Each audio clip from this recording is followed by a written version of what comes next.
అహంకారం తగ్గించుకోవాలన్న సీఎం రేవంత్ రెడ్డి వ్యాఖ్యలకు కేటీఆర్ కౌంటర్ ఇచ్చారు. ఎవరిది అహంకారమో ప్రజలు గమనిస్తున్నారని అన్నారు.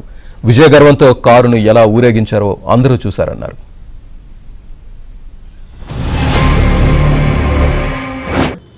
నేను శాసనసభ్యులు హరీష్ అండ్ కేటీఆర్కు ఒక సూచన చేయదలుచుకున్నా.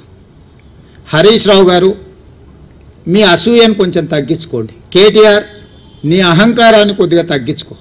మీ వయసు నాకంటే తక్కువే. ఇంకా చాలా రోజులు మనం రాజకీయాలలో కొనసాగాల్సిన అవసరం ఉన్నది. సరే, ఎవరిది అహంకారమో ఎవరిది ఏందో నిన్న వాళ్ళు విజయ గర్వంతో తీసిన ఊరేగింపులోనే కనబడ్డది. మేము ఎన్నో ఎన్నికలు గెలిచాం గతంలో. ఎప్పుడన్నా ఇంత అహంకారపూరితంగా ఒక పార్టీ గుర్తును అట్లా బజార్లో ఈడుస్తూ క్రేన్లు పట్టుకొని అంత చిల్లరగా ఎప్పుడన్నా ప్రవర్తించామా? గతంలో అట్లాంటి ఎన్నికల్లో కాంగ్రెస్ పార్టీకి డిపాజిట్లు కూడా రాలేదు. అట్లని చెప్పేసి కాంగ్రెస్ పార్టీ గుర్తునే మన గాడిదనెక్కి ఊరేగింపులు చేశామా?